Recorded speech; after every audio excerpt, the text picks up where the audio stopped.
Hello. Hello, everyone. Oh, nope. There we go.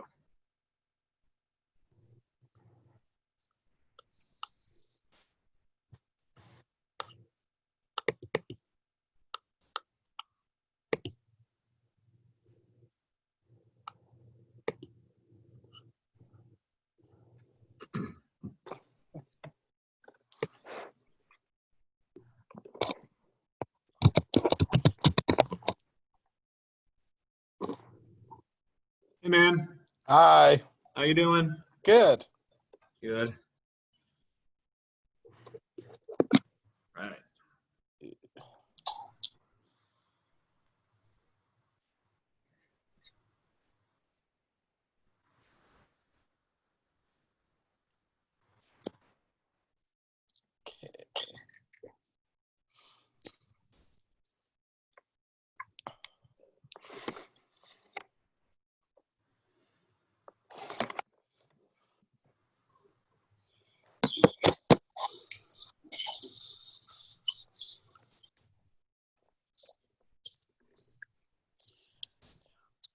Oh,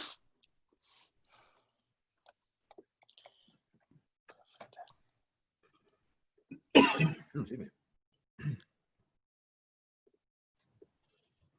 Okay. Oh, what am I?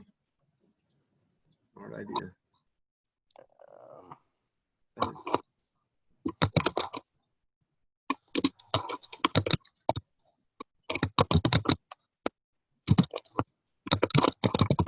We're doing 17. Oh, me? Yeah. I think I'm 17 and 49, I think. Yes. Thank you. Right.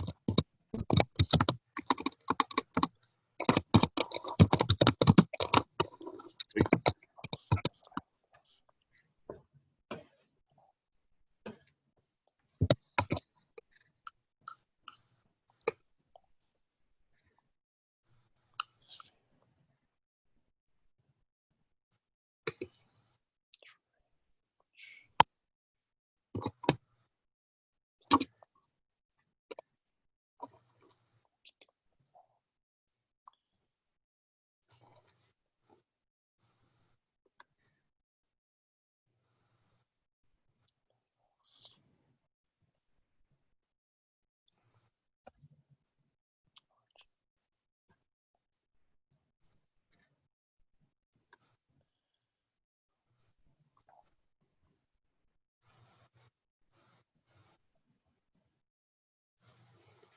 Mm-hmm.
The Sonnet Throwdown, the first Sonnet Throwdown here in Houston.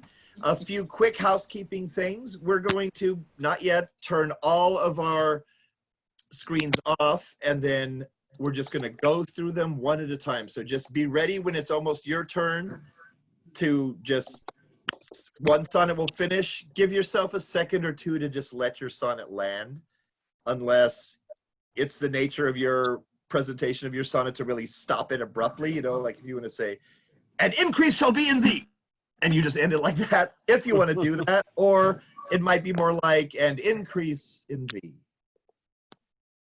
and then you give it a few seconds to let it breathe. So it's really player's choice. But if you're watching Sonnet 27 and you're Sonnet 28, have your finger on that video, so right away you can jump on. That would be our ideal situation. It's Zoom, it's quarantine. Obviously, if we're not perfect, we're not going to stop and go, "No, we must be from that." But if we all just put our minds towards that kind of group think of, oh, it's almost my turn, like a baton, you know, like it's a relay race almost. I think that'll be really awesome, because we're going to have all these 52 voices doing all this. Some of us doing several, but, you know, it's a little fudging. Do we announce the sonnet number first? I think actually don't announce it. Just say it. Just do the sonnet. Doing it in order, 1 through 52. And we're all able to read our sonnets on the thing. So unless, you know, if we all are okay with that, I think it'll just have a nice flow to it. So you'll just say your line, but we'll just all be watching. So that'll be the main part. Any questions before we start? All right. So without further ado, the first annual H-Town Sonnet Throwdown.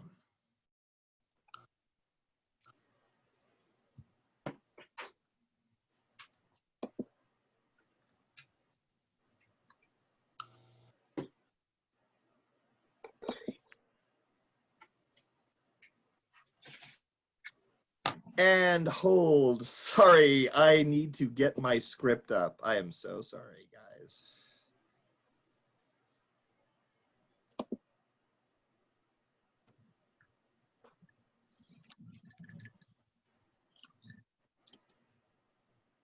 Nicole, can we start over? I'm sorry about this.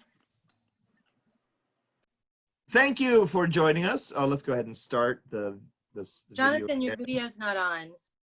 I know. It's okay. Oh, okay. Are we supposed to have videos on or off? No, you are, but I'm not. Oh, okay. Or maybe I will. But can we start recording? Just let me know when. It's recording. Ah. Ladies and gentlemen, welcome to our very first H-Town Sonnet Throwdown. Everybody, wave. Say hi. Hi. Actors near and dear to me, and some that I've just met who will also be near and dear to me in the future. And they have given their time and their talent to be with us tonight. So we hope you enjoy the first 52 sonnets of William Shakespeare. Screens off.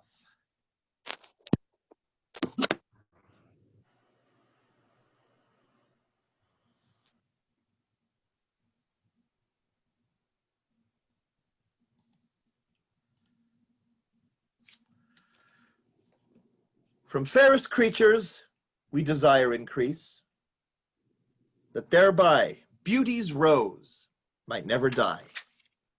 But, as the riper should by time increase, decrease, his tender air might bear his memory.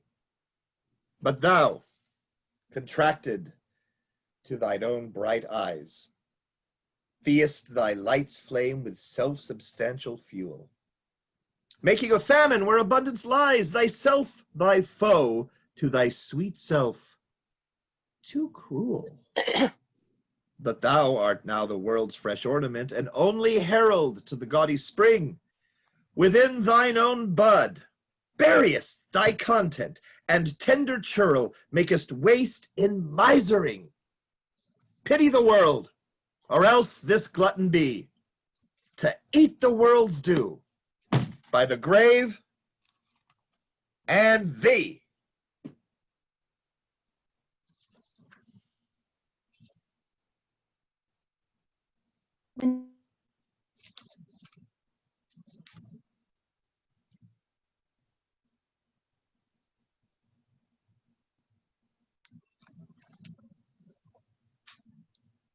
I'm sorry, Melissa, you're muted.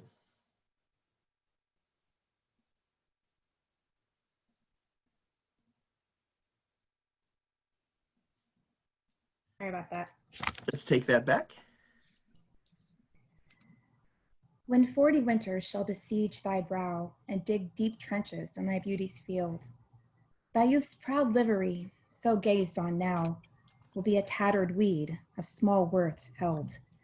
Then being asked where all thy beauty lies, where all the treasure of thy lusty days, to say, within thine own deep sunken eyes, were an all-eating shame and thriftless praise.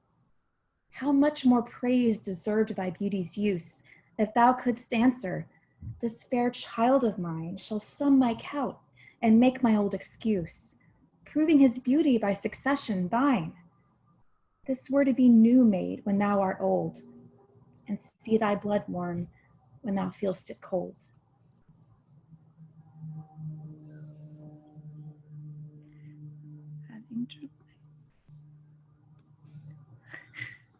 Sorry, having trouble with this. Okay.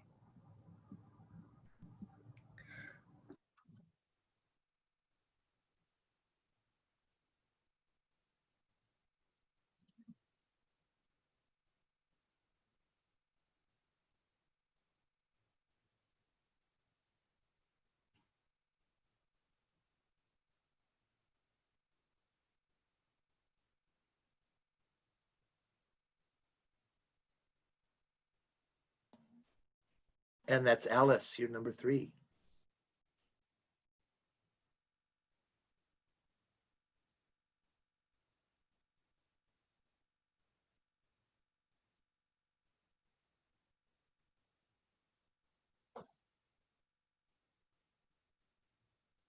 Unthrifty loveliness, why dost thou spend upon thyself thy beauty's legacy? Nature's bequest gives nothing, but doth lend, and being frank, she lends to those are free. Then, beauteous niggard, why dost thou abuse the bounteous largess given thee to give? Profitless usurer, why dost thou use so great a sum of sums, yet canst not live? For having traffic with thyself alone, thou of thyself thy sweet self dost deceive.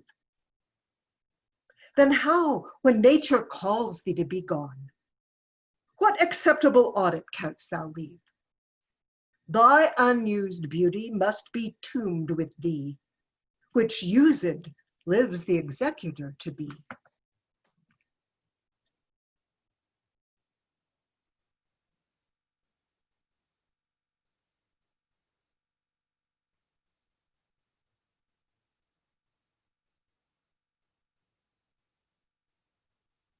Sorry, should I do 3 instead? That was 3. That was 4. It was 4. I was reading it from the book and I got them mixed up. I'm so sorry. Oh, I see. So you can go ahead and do 3. And Ernest, I'm sorry, do you mind turning your screen off? Because we're only keeping the screen on the folks who are doing it. So can you turn your video? Thank you. Yes, sorry about that, guys. Let's just keep moving. Look in thy glass, and tell the face thou viewest, now is the time that face should form another. Whose fresh repair, if now thou not renewest, thou dost beguile the world, unbless some mother. For where is she so fair, whose unearned womb disdains the tillage of thy husbandry? Or who is he so fond, will be the tomb of his self-love to stop posterity? Thou art thy mother's glass, and she in thee calls back the lovely April of her prime. So thou through windows of thine age shalt see, despite of wrinkles, this thy golden time. But if thou live remembered not to be, die single, and thine image dies with thee.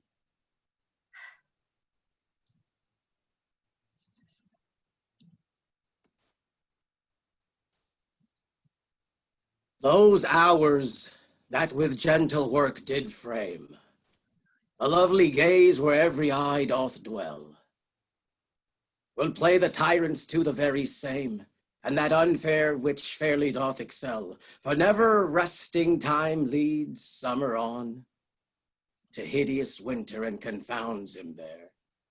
Sap checked with frost and lusty leaves quite gone, beauty o'ersnowed and bareness everywhere. Then were not summer's distillation left, a liquid prisoner pent in walls of glass. Beauty's effect with beauty were bereft, nor no remembrance what it was, but flowers distilled, though they with winter meet, lease but their show, their substance still lives sweet.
Lo, in the orient when the gracious light lifts up his burning head under each eye, doth homage to his new appearing sight, serving with looks his sacred majesty, and having climbed the steep up heavenly hill, resembling strong youth in his middle age, yet mortal looks adore his beauty still, attending on his golden pilgrimage.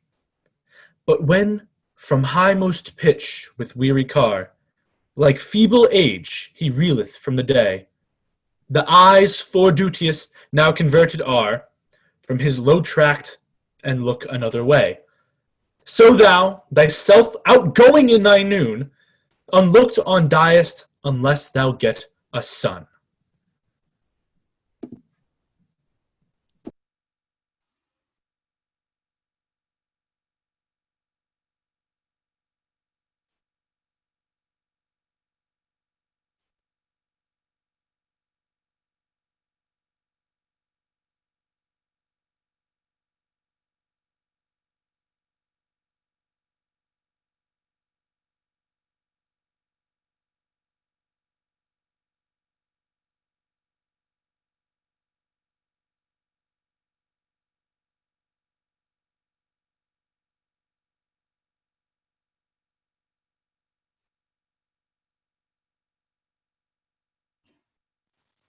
Hey, Ethan, I'm not sure you're coming through.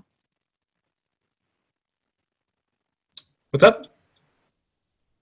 Are we on number 8?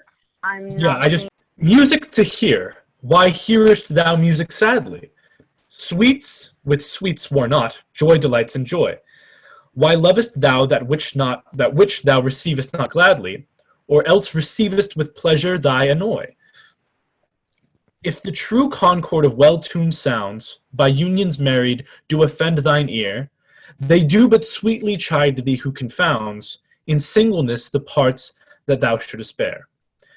Mark how one string, sweet husband to another, strikes each in each by mutual ordering, resembling sire and child and happy mother, who all in one pleasing note do sing, whose speechless song being many seeming one, sings this to thee, thou single wilt prove none.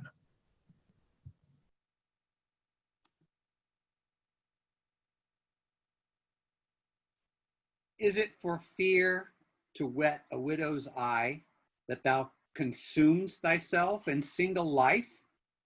Ah, if thou issueless shalt hap to die, the world will wail thee like a makeless wife. The world will be thy widow, and still weep that thou no form of thee hast left behind, when every private widow well may keep by children's eyes her husband's shape in mind. Look what an unthrift in the world doth spend, shifts but his place, for still the world enjoys it. For beauty's waste hath in the world an end, and kept unused the user to destroys it. No love toward others in that bosom sits, that on himself such murderous shame commits. For shame, deny that thou bear'st love to any, for thy, who for thyself art so unprovident. Grant if thou wilt, thou art beloved of many, but that thou none lovest is most evident. For thou art so possessed with murderous hate, that gainst thyself thou stick'st not to conspire, seeking that beauteous roof to ruinate, which to repair should be thy chief desire. Oh, change thy thought, that I may change my mind. Shall hate be fairer lodge than gentle love? Be as thy presence is, gracious and kind, or to thyself at least kind-hearted prove. Make thee another self for love of me, that beauty still may live in thine or thee.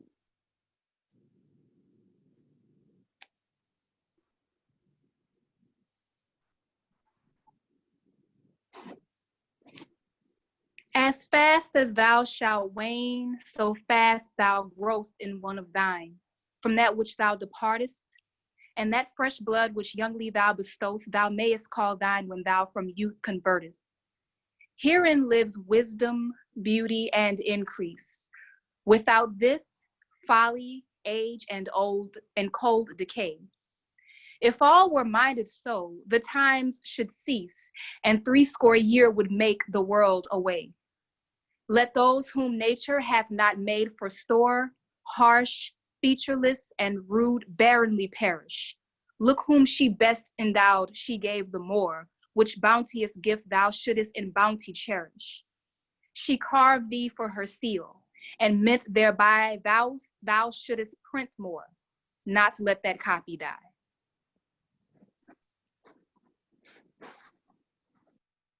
When I do count the clock that tells the time, and see the brave day sunk in hideous night, when I behold the violet past prime, and sable curls all silvered o'er with white, when lofty trees I see barren of leaves, which erst from heat did canopy the herd, and summer's green all girded up in sheaves, borne on the bier with white and bristling beard, then of thy beauty do I question make, that thou among the wastes of time must go, since sweets and beauties do themselves forsake and die as fast as they see others grow.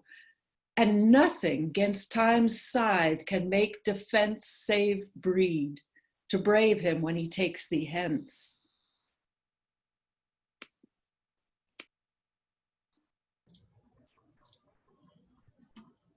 Oh, that you were yourself, but love. You are no longer yours than you yourself here live. Against this coming end you should prepare, and your sweet semblance to some other give. So should that beauty which you hold in lease find no determination, then you were yourself again after yourself's decease. When your sweet issue your sweet form should bear, who let so fair a house fall to decay, which husbandry and honor might uphold, against the stormy gusts of winter's day, and barren rage of death's eternal cold? Oh, none but unthrifts, dear my love, you know. You had a father. Let your son say so.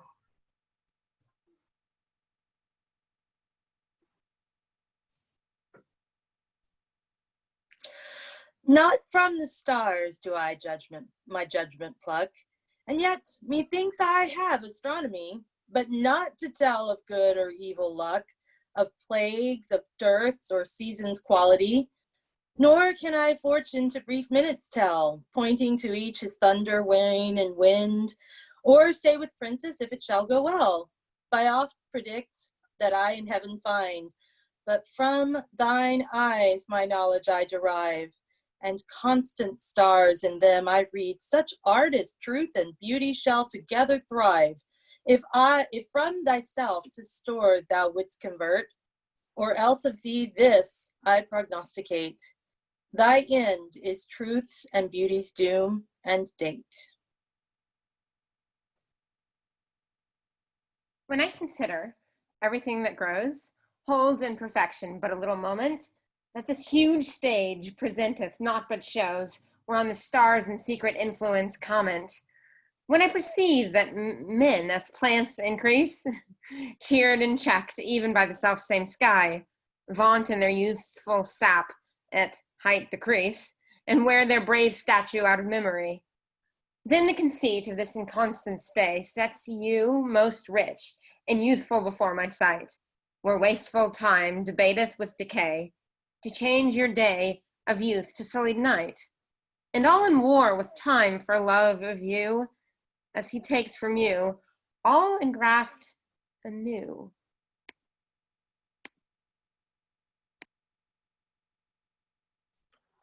But wherefore do you not a mightier way make war upon this bloody tyrant time, and fortify yourself in your decay with means more blessed than my barren rhyme? Now stand you on the top of happy hours, and many maiden gardens, yet unset, with virtuous wish would bear your living flowers, much liker than your painted counterfeit. So should the lines of life that life repair, which this time's pencil or my pupil pen, neither in inward worth nor outward fair, can make you live yourself in eyes of men. To give away yourself keeps yourself still, and you must live, drawn by your own sweet skill.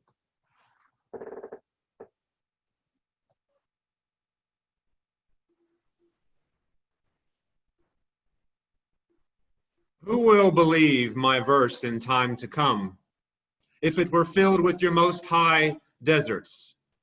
Though yet heaven knows it is but as a tomb, which hides your life and shows not half your parts.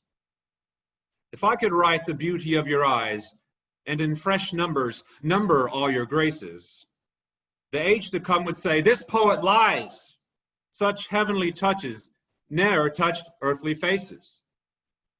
So should my papers, yellowed with their age, be scorned like old men of less truth than tongue, and your true rights be termed a poet's rage, in stretched meter of an antique song. But were some child of yours alive that time, you should live twice, in it and in my rhyme.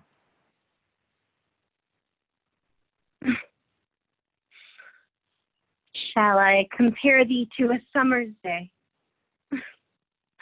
Thou art more lovely and more temperate. Rough winds do shake the darling buds of May, and summer's lease hath all too short a date. Sometimes too hot the eye of heaven shines, and often is his gold complexion dimmed. And every fair from fair sometime declines by chance, or nature's changing course untrimmed. But thy eternal summer shall not fade, nor lose possession of that fair thou wilt, nor shalt death brag thou wanderest in his shade, when in eternal lines in time thou growest, so long as men can breathe or eyes can see, so long live this, and this is life to thee.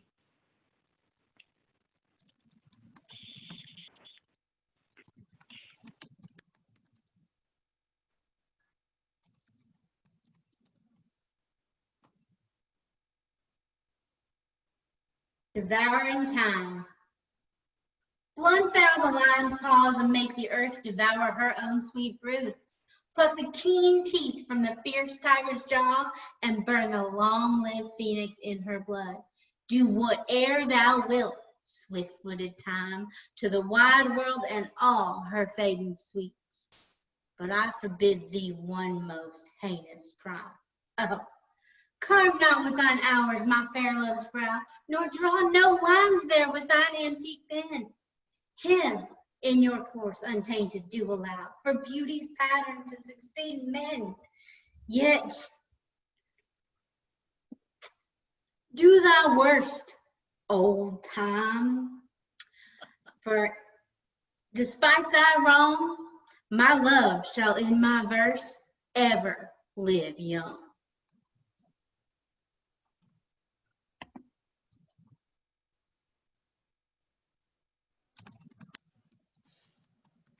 A woman's face with nature's own hand painted, hast thou, the master mistress of my passion, a woman's gentle heart, but not acquainted with shifting change as is false women's fashion, an eye more bright than theirs, less false in rolling, gilding the object whereupon it gazeth.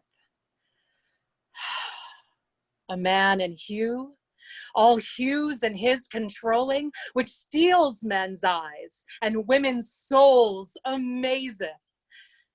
And for a woman wert thou first created, till nature, as she wrought thee, fell a-doting. And by addition, me, of thee, defeated, by adding one thing to my purpose, nothing. But since she pricked thee out for women's pleasure, mine be thy love, and thy love's use their treasure.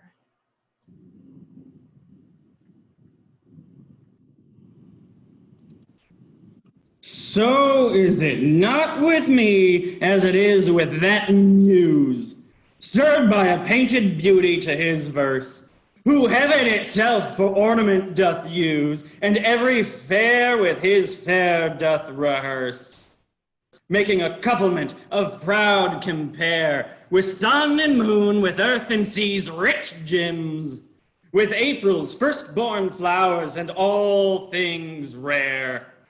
That heaven's air in this huge rondure hymns. Oh, let me true in love, my love is as fair. Oh, pardon. Oh, let me true in love, but truly right. And then believe me, my love is as fair as any mother's child, though not so bright as those gold candles fixed in heaven's air.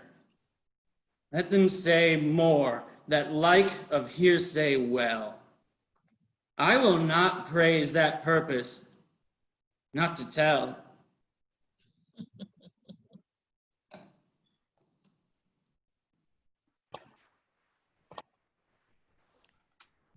My glass shall not persuade me I am old, so long as youth and thou are of one date. But when in thee time's furrows I behold, then look I death my days should expiate.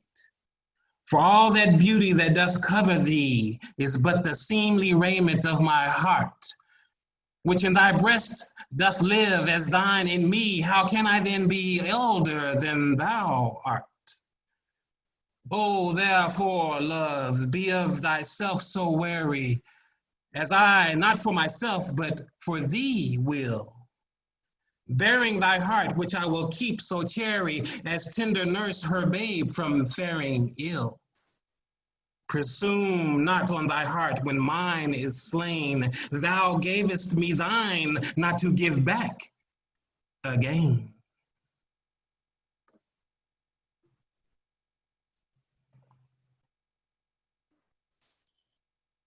As an unperfect actor on the stage, who with his fear is put beside his part, or some fierce thing replete with too much rage, whose strength's abundance weakens his own heart. So I, for fear of trust, forget to say the perfect ceremony of love's rite, and in mine own love's strength seem to decay, o'ercharged with burden of mine own love's might. Oh, let my books then the eloquence and dumb presagers of my speaking breast, who plead for love and look for recompense, more than that tongue that more hath more expressed. Oh, learn to read what silent love hath writ. To hear with eyes belongs to love's fine wit.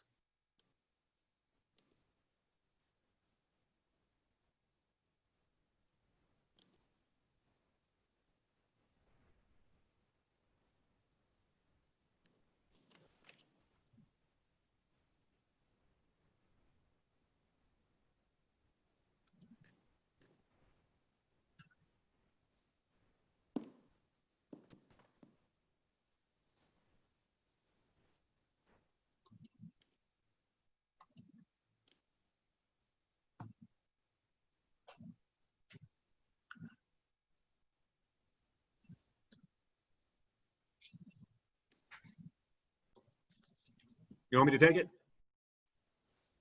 Yes, please. Okay, sure.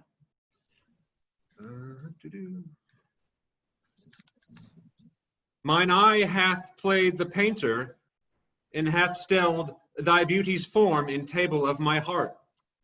My body is the frame wherein 'tis held, in perspective it is best painter's art. For through the painter must you see his skill, to find where your true image pictured lies, which in my bosom shop is hanging still, that hath his windows glazed with thine eyes. Now see what good turns eyes for eyes have done. Mine eyes have drawn thy shape, and thine for me are windows to my breast, where through the sun delights to peep, to gaze therein on thee. Yet eyes this cunning want to grace their art. They draw, but what they see know not the heart. Let those who are in favor with their stars of public honor and proud titles boast, whilst I, whom fortune of such triumph bars, unlooked for joy in that I honor most. Great princes' favorites their fair leaves spread, but as the marigold at the sun's eye, and in themselves their pride lies buried.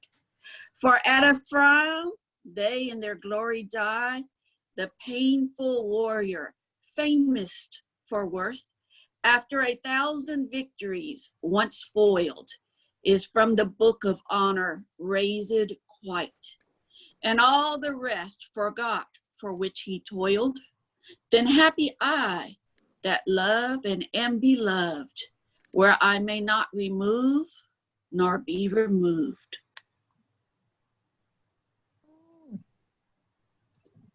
Lord of my passage, to whom in vassalage thy merit hath my duty strongly knit, to thee I send this written embassage to witness duty, not to show my wit. Duty so great, which wit so poor as mine may make seem bare in wanting words to show it, but that I hope some good conceit of thine in thy soul's thought all naked will bestow it. Till whatsoever star that guides my moving points on me graciously with fair aspect, and puts apparel on my tattered loving to show me worthy of thy sweet respect. Then may I dare to boast how I do love thee, but till then, not show my head where thou mayst prove me.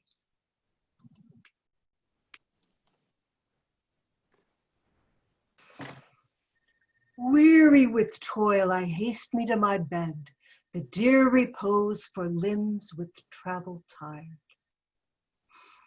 But then begins a journey in my head, to work my mind when body's work's expired.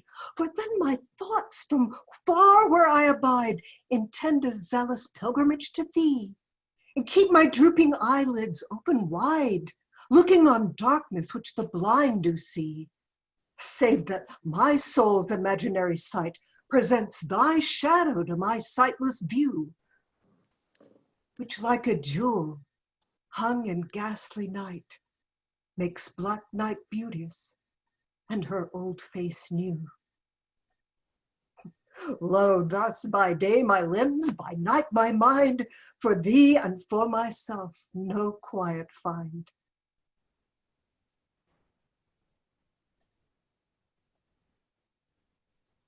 How can I then return in happy plight that am debarred the benefit of rest, when day's oppression is not eased by night, but day by night and night by day oppressed? And each, though enemies to either's reign, do in consent shake hands to torture me, the one by toil, the other to complain how far I toil, still farther off from thee? I tell the day to please him, thou art bright, and dost him grace when clouds do blot the heaven. So flatter I the swart complexioned night, when sparkling stars twire not, thou gilt'st the even. But day doth daily draw my sorrows longer, and night doth nightly make grief's length seem stronger.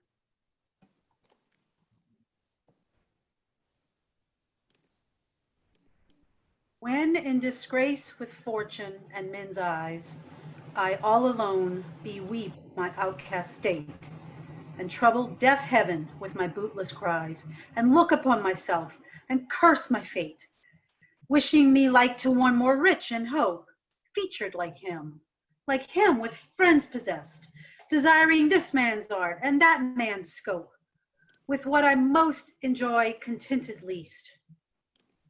Yet, in these thoughts, myself almost despising, happily I think on thee. And then my state, like to the lark at break of day arising from sullen earth, sings hymns at heaven's gate. For thy sweet love remembered such wealth brings, that then I scorn to change my state with kings.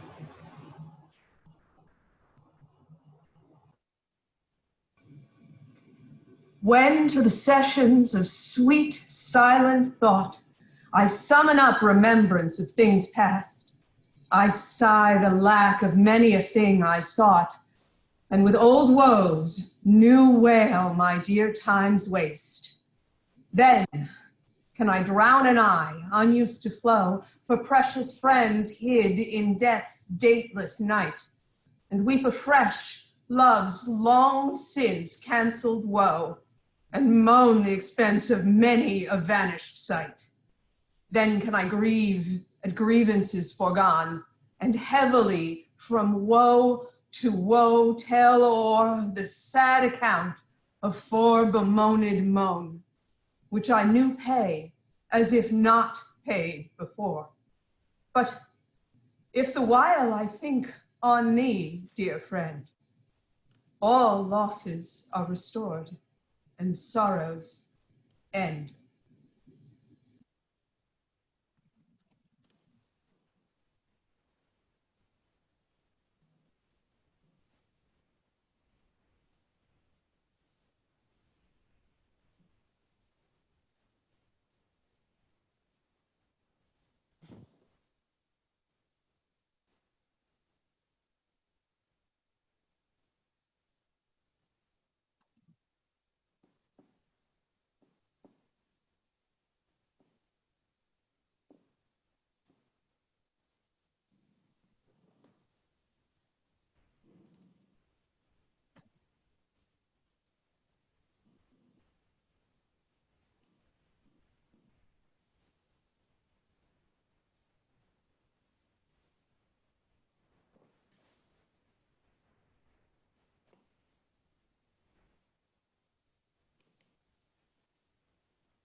If thou survive my well-contented day, when natural death my bones with dust shall cover, and shalt by fortune once more resurvey these poor rude lines of thy deceased lover, compare them with the bettering of the time, and now they be outstriped by every pen, reserve them for my love, not for their rhyme, exceeded by the height of happier men. Then vouchsafe me but this loving thought. Had my friend's muse grown with this growing age, a dearer birth than this love hath brought to margin ranks of better equipage. But since he died, and poets better prove theirs, for their style I'll read his, for his love.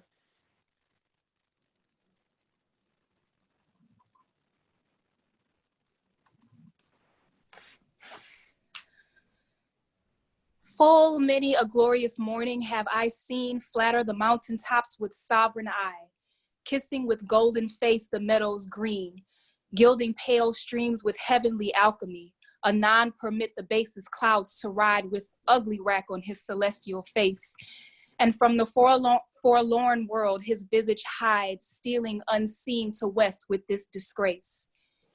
Even so, my sun one early morn did shine with all triumphant splendor on my brow. But out, alack, he was but 1 hour mine. The region cloud hath masked him from me now, yet him for this my love no whit disdaineth. Sons of the world may stain when heaven's sun staineth.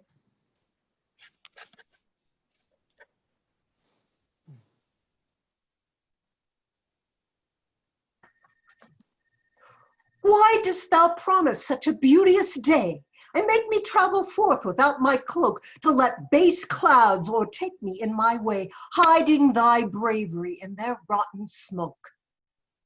'Tis not enough that through the cloud thou break to dry the rain on my storm-beaten face, for no man well of such a salve can speak that heals the wound and cures not the disgrace. Nor can thy shame give physic to my grief. Though thou repent, yet still I have the loss. The offender's sorrow lends but weak relief to him that bears the strong offense's cross. Ah, but those tears are pearls which thy love sheds. They are rich and ransom all misdeeds.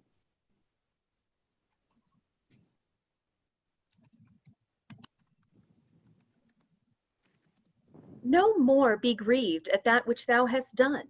Roses have thorns and silver fountains mud. Clouds and eclipses stain both moon and sun, and loathsome canker lives in sweetest bud. All men make faults, and even I in this, authorizing thy trespass with compare, myself corrupting, salving thy amiss, excusing thy sins more than thy sins are. For to thy sensual fault I bring incense. Thy adverse party is thy advocate, and 'gainst myself a lawful plea commence. Such civil wars in my love and hate, that I an accessory needs must be to that sweet thief which sourly robs from me.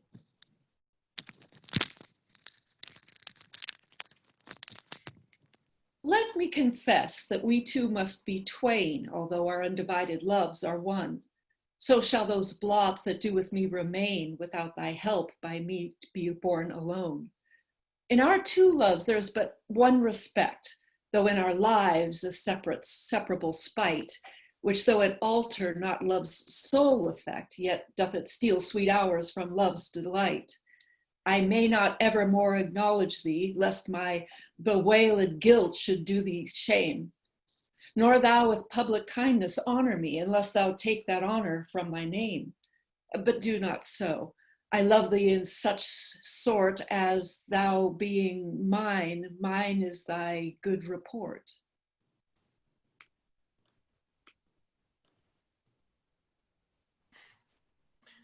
As a decrepit father takes delight to see his active child do deeds of youth, so I, made lame by fortune's dearest spite, take all of my comfort of thy worth and truth. For whether beauty, birth, or wealth, or wit, or any of these all or more entitled in thy parts do crowned sit, I make my love engrafted to this store. So then I am not lame, poor, nor despised, whilst that this shadow doth such substance give, that I in thy abundance am sufficed, and by a part of all thy glory live. Look, what is best, that best I wish in thee. This wish I have, then 10 times happy me.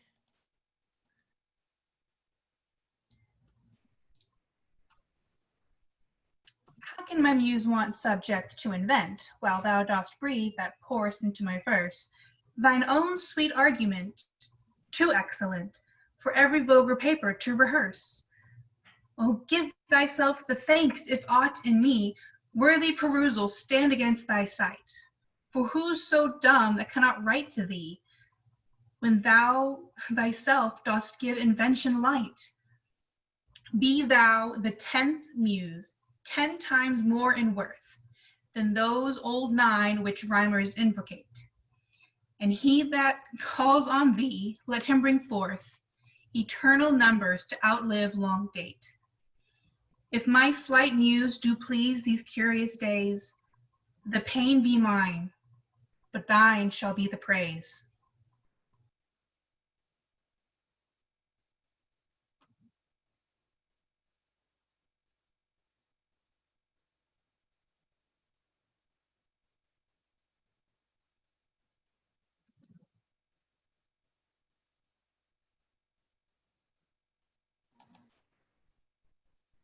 Ernest, 39.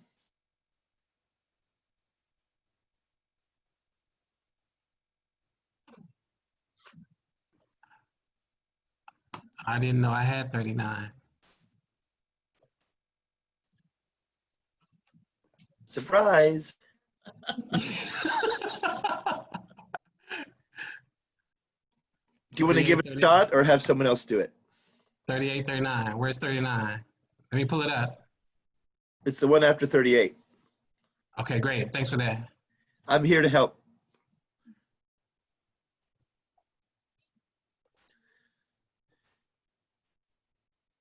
Do we want to? Oh, okay. Is my picture up? No, I think you got to turn it on. Okay. There we go. Oh, how thy worth with manners may I sing, when thou art all the better part of me. What can mine own praise of mine own self bring, and what is but mine own when I praise thee? Even for this let us divided live, and our dear love lose name of single one, that by this separation may I give that due to thee which thou deservest alone. O absence, what a torment wouldst thou prove, were it not thy sour leisure gave sweet leave to entertain the time with thoughts of love, which time and thoughts so sweetly dost deceive, and that thou teachest how to make one twain.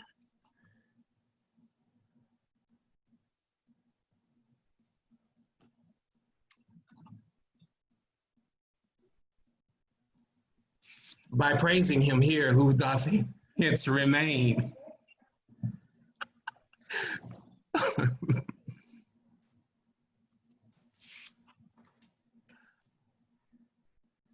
Take all my loves, my love, yea, take them all. What hadst thou then more than thou hadst before? No love, my love, that thou mayst true love call. All mine was thine before thou hadst this more. Then, if for my love thou my love receivest, I cannot blame thee for my love thou usest, but yet be blamed if thou thyself deceivest by wilful taste of what thyself refusest. I do forgive thy robbery, gentle thief, although thou steal thee all my poverty, and yet love knows it is a greater grief to bear love's wrong than hate's known injury. Lascivious grace, in whom all will well shows, kill me with spites, yet we must not be foes.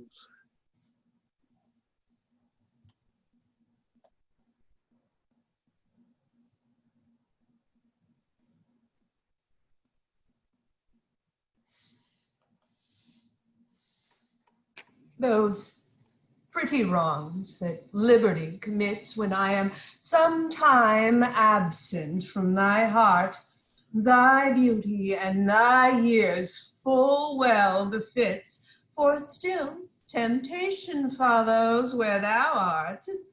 Gentle thou art, and therefore to be won. Beauteous thou art, therefore to be assailed. And when a woman woos, what woman's son will sourly leave her till he have prevailed? Ay me, but yet thou mightst my seat forbear, and chide thy beauty and thy straying youth, who lead thee in their riot, even there where thou art forced to break a twofold truth. Hers by thy beauty, tempting her to thee, thine by thy beauty, being false to me.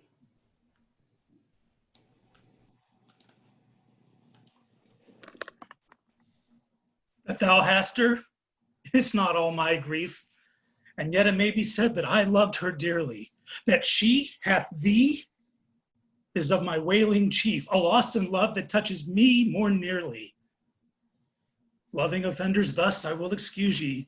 Thou dost love her, because thou knowest I love her, and for my sake, even so doth she abuse me, suffering my friend for my sake to approve her. If I lose thee, my loss is my love's gain, and losing her, my friend hath found that loss. Both find each other, and I lose twain, and both for my sake lay me on this cross. But here's the joy. My friend and I are one. Sweet flattery, then she loves but me alone.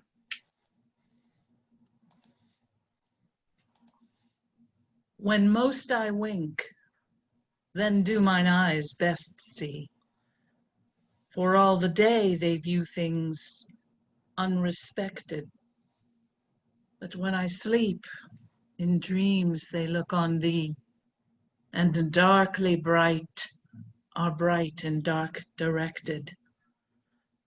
Then thou, whose shadow shadows doth make bright, how would thy shadows form happy show to the clear day with thy much clearer light, when to one's seeing eyes thy shade shines so?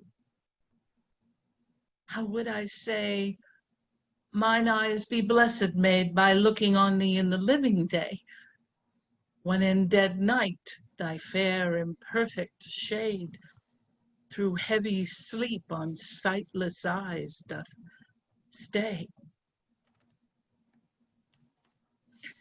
All days are nights to see till I see thee,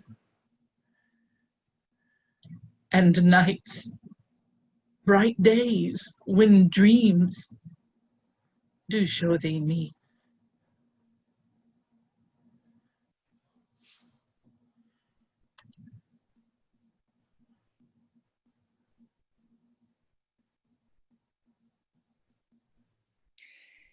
If the dull substance of my flesh were thought, injurious distance should not stop my way, for then, despite space, I would be brought from limits far remote, where thou dost stay.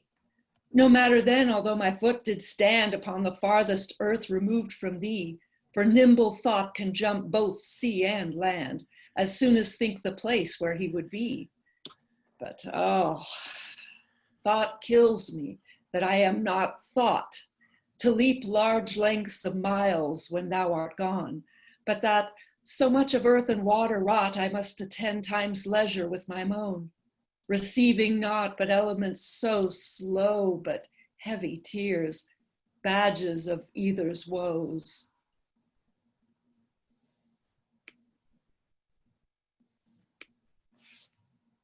The other two, slight air and purging fire, are both with thee wherever I abide. The first my thought, the other my desire, their present absent with swift motion slide. For when these quicker elements are gone in tender embassy of love to thee, my life, being made of four, with two alone sinks down to death, oppressed with melancholy until life's composition be recured by those swift messengers returned from thee, who even but now come back again, assured of thy fair health, recounting it to me. This told I joy, but then no longer glad, I send them back again, and straight grow sad.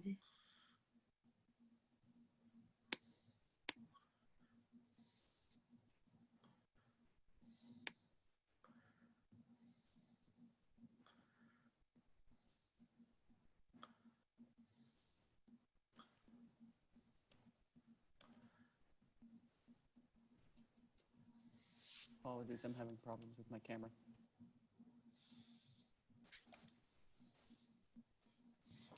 Mine eye and heart are at a mortal war. How to divide the conquest of thy sight? Mine eye, my heart, thy picture's sight would bar. My heart, mine eye, the freedom of that right.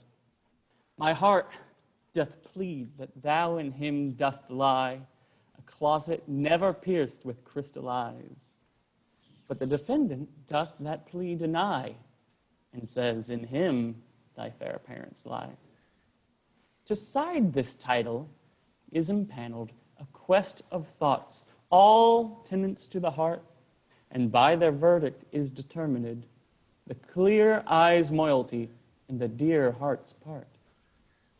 As thus, mine eye's due is thy outward part, and my heart's right, thy inward love of heart.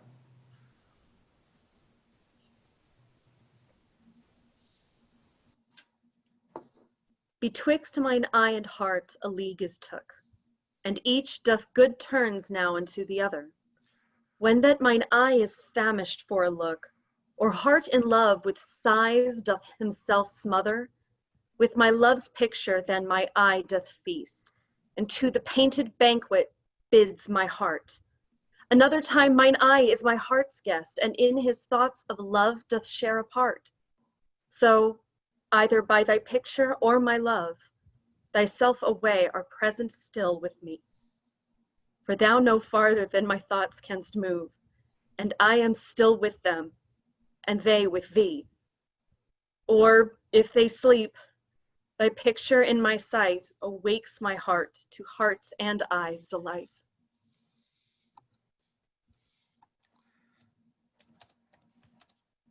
How careful was I when I took my way, each trifle under truest bars to thrust, that to my use it but unused stay from hands of falsehood, in sure wards of trust.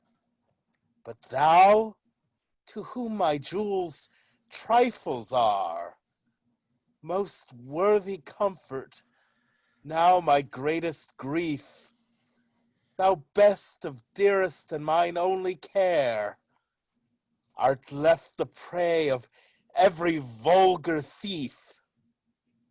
Thee have I not locked up in any chest, save where thou art not, though I feel thou art, within the gentle closure of my breast, from whence at pleasure thou mayest come and part, and even thence thou wilt be stolen, I fear, for truth proves thievish for a prize so dear.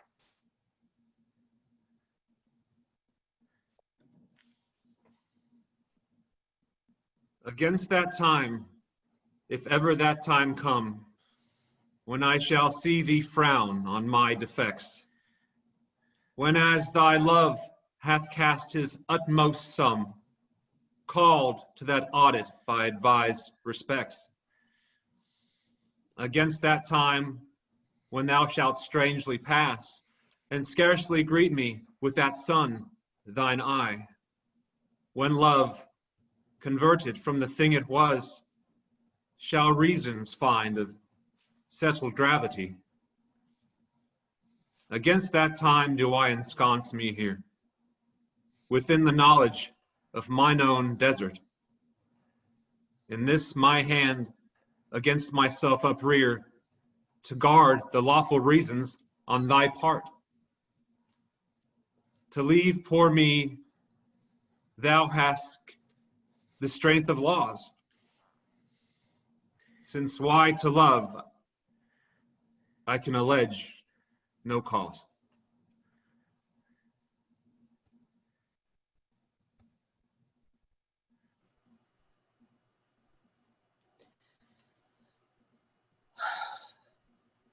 How heavy do I journey on the way, when what I seek, my weary travel's end, doth teach that ease and that repose, to say, thus far the miles are measured from thy friend. The beast that bears me, tired with my woe, plods dully on to bear that weight in knee, as if by some instinct the wretch did know his rider loved not speed, being made from thee. The bloody spur cannot provoke him on, that sometimes anger thrusts into his hide, which heavily he answers with a groan, more sharp to me than spurring to his side. For that same groan doth put this in my mind. My grief lies onward, and my joy behind.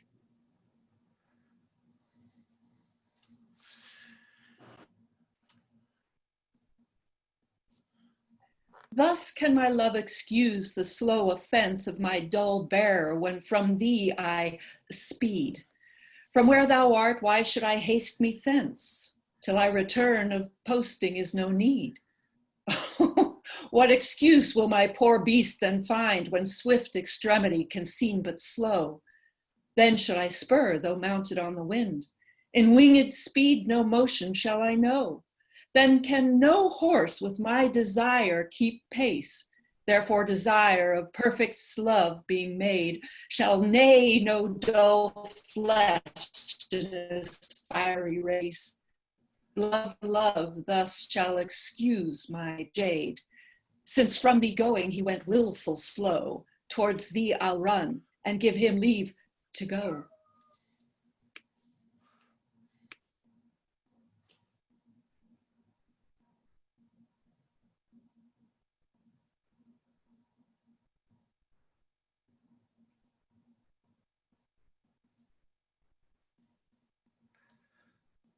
Oh, Dave, you're muted. You're muted. Sorry. Start over, please. Cool. So am I as the rich whose blessed key can bring him to his sweet uplocked treasure, the which he will not every hour survey for blunting the fine point of seldom pleasure. Therefore are feasts so solemn and so rare, since seldom coming in the long year set, like stones of worth they thinly placed are, or captain jewels in the carcanet. So is the time that keeps you as my chest, or as the wardrobe which the robe doth hide, to make some special interest special blessed by new unfolding his imprisoned pride.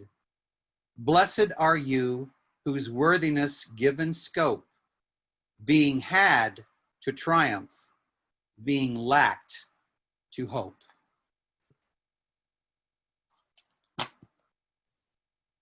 Hey, that is it. We are done. Yay! Amazing. He wants to do Only a 100. number of kerfuffles. Gallant call. Awesome. Next time I have to We check love at the these. last minute to see if I got assigned to other sonnets that I don't know about. Yes. 63, go! Yeah. Is that Larson I see there? Good thing I brought my book with me, or I wouldn't have had it. Larson. Yeah. Oh, hey, I just wanted to share with you guys, and I don't know if this is news to you, but there is a new book coming out on the chronology, the true chronology of Shakespeare's sonnets. They have nothing to do with the numbers that we've traditionally used. There's two scholars, Sir Stanley Wells and Reverend Paul Edmondson, over at the Shakespeare Birthplace Trust. And this book is coming out, I believe, in September.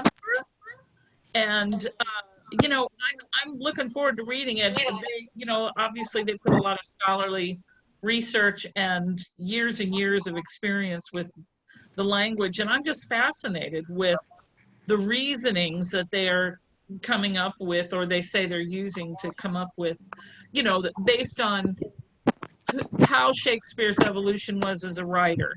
Sometimes it's current events and topics that are going on at a certain time. Sometimes it's themes that tie things together. So I'm just fascinated to find out, and of course they're not going to say this is 100% guaranteed, but they're going to have reasons why they think the new number 1 is the number 1 and the new number 50 is the 50. So anyway, I just thought I'd share that. I can't remember what it's called. It's got sonnets in the title. I'll have to look that up. I'll send that to Jonathan. Yeah. But Stanley Wells is the real deal, so I'll remember that. Google's sonnets and Stanley Wells. We should have it. I don't think it's come out yet, so that's why Michelle's got a hot tip on that. So we can Google it. You are all such beautiful humans, and there was so much beautiful humaning tonight. Oh, that was just really lovely. I mean, what a format for the sonnets. Wow. Yeah, no. I was embarrassed a little bit at times. I was like, should I be watching this? That was something. So, well, I'd like to do more of these, so I hope you all sign on for our other ones. I'm not sure when, because we're doing other things too with these Shakespeare groups, and we're all kind of connected. So I'd love us to all be part of all of it. So Sundays? No, I don't know. Maybe. Maybe. What's that, Rebecca? Sundays? Sundays? Yeah, maybe. Sundays are tough sometimes, but maybe we'll see. We'll chat Brandy's about it. Yeah, like, Brandy's no, like, no. that's the only time I see my husband is Sunday now. You would think we would see each other more in quarantine. I don't know how I feel, Jeff. I mean, he live stream, like he gets posted. You could always just watch the video. If it's just about seeing him, I mean. Our sleeping. Oh yeah, and Kermira Bill is a good friend, and she was our audience. So thanks for watching, Kermira. Hey, Kermira. Thank you. Yeah, cool. Hey, Jonathan. Yeah. Thanks again for putting this on, man. Good job. Thank everybody. Yeah. And I think we got it recorded, so we're gonna try to get it recorded and post it. Recording. Yeah, someone's recording. Yeah, cool. We'll make it all work. So yeah, thank you all very much. We'll do this again.